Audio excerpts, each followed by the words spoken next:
Hey everybody, it's Mark, Dr. Deadwax, back for day 25 of the Inbox Challenge. Today's numbers were picked by Murdersville, and he picked 3 numbers, and we're going to do all 3 records. So let's just do it. First record, David Wilcox, Bad Reputation. There's a bunch of David Wilcoxes out there.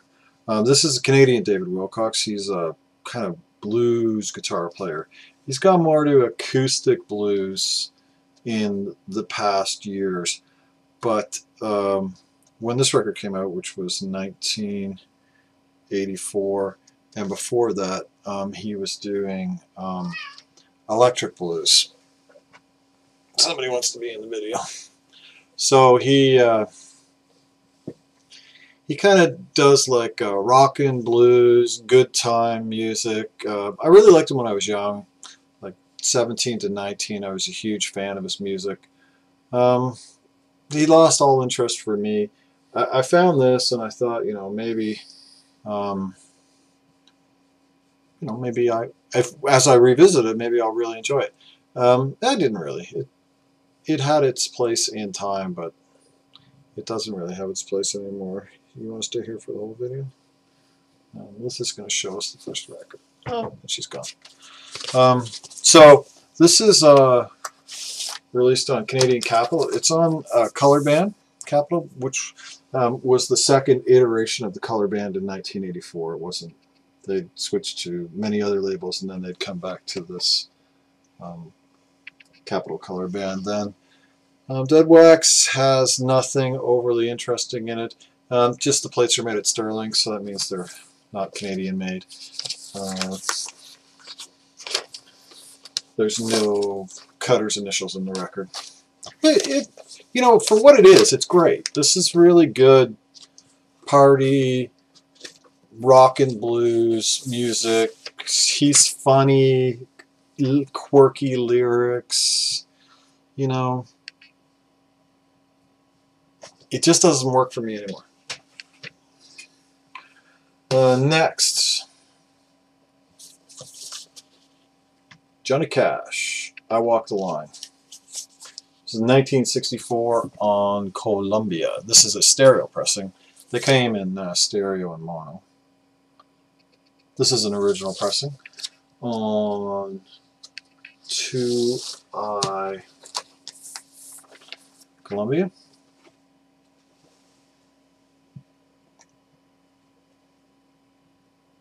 With the 360 sound stereo.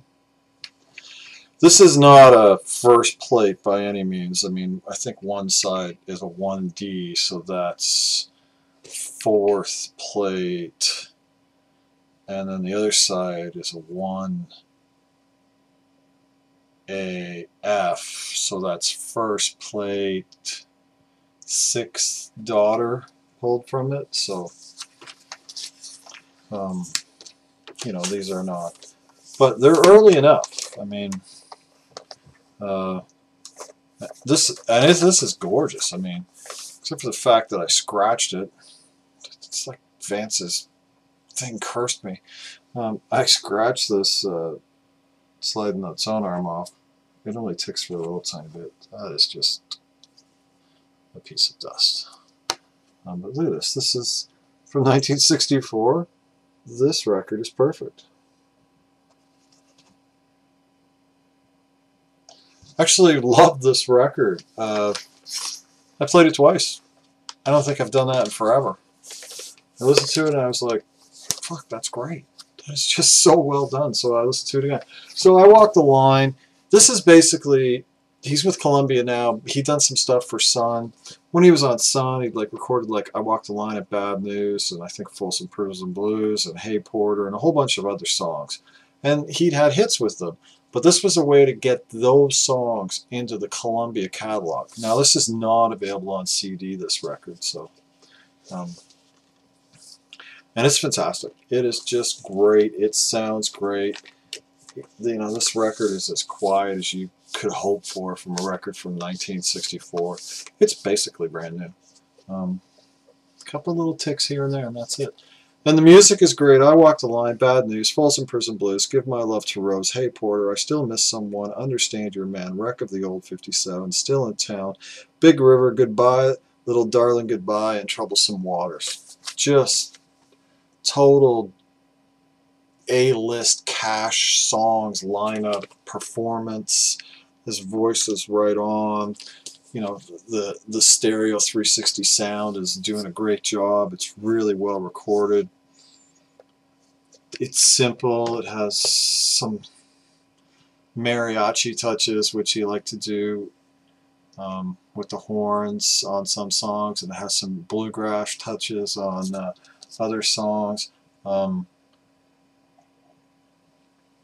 mean, just great. I could not be happier. I buy all the Johnny Cash that I see out there. Got to be 40 Johnny Cash records in the inbox. I buy everyone I see that's clean, that has potential, and whenever I get them in collections of free records, I always keep them, and they tend to be junked. I mean, even if they look good, like this looked great, and I thought, you know, it would be like all the others. It looks great, but when you play it, it'll sound like shit because, you know, these were usually played on BSRs and stackers and old grinders and sapphire needles that have been worn to shit, or, you know, somebody used an old knitting needle or an old denim sewing needle in their turntable when they broke the good one. Like, usually they're just, they can look gorgeous and they'd just be crackling stacks of wax. So this is the best recording of his I have in the collection. So anyway, just really, really happy to get it. And the last record today is a rough looking copy of Dark Side of the Moon.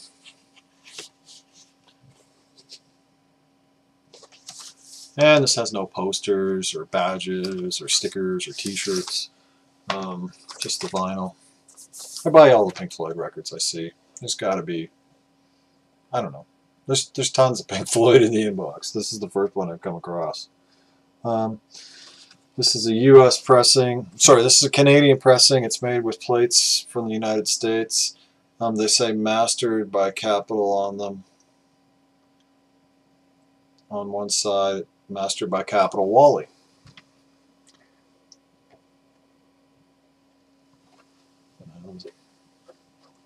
Can we get it to show?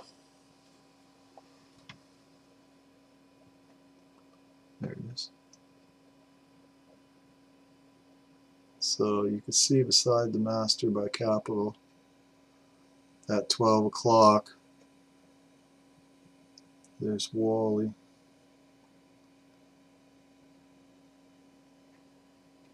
And that's the whole Wally, like W-A-L-L-Y on this one instead of W-L-Y, which is one of two ways. Wally Trogga, talk about him almost every day, it seems. Side one just has mastered by Capitol and doesn't say Wally, and it's not a Wally. It's because the production code is written in a different hand. This sounds great. This is, you know, it's a $10 Pink Floyd Dark Side of the Moon record all day. A single-sided Wally, you know, try and find a double-sided Wally.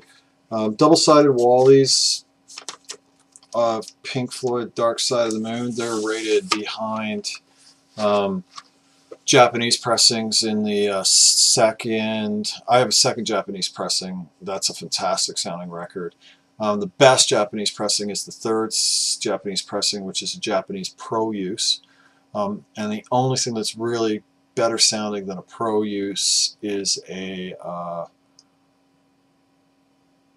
early UK original plates.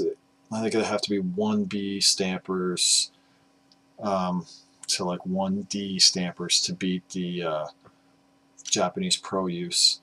And after Wally's, in my opinion, would come like the MoFi.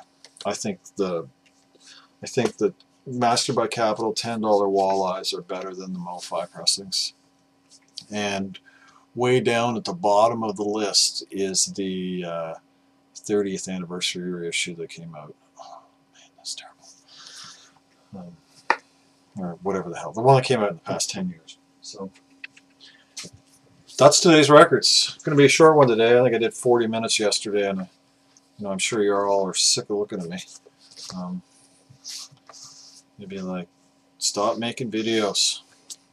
So Dark Side of the Moon, it's classic. I really don't know what else to say about it. I mean, it's fucking gorgeous. It's a great sounding record. These plates from the United States just have tons of bass. There's a set of Canadian plates that end with the dreaded 2HZ stampers that are just flat and lifeless. These are great plates. Johnny Cash, I Walk the Line, 2i, find it. Great record, great songs, great recording. I'll be playing that a lot. I love that record. And David Wilcox, this is fine. This is a good record. Just isn't a good record to me anymore. So, Murdersville, thanks for picking the numbers and playing along. And cheers, everybody. Have a great day. Keep the record spinning.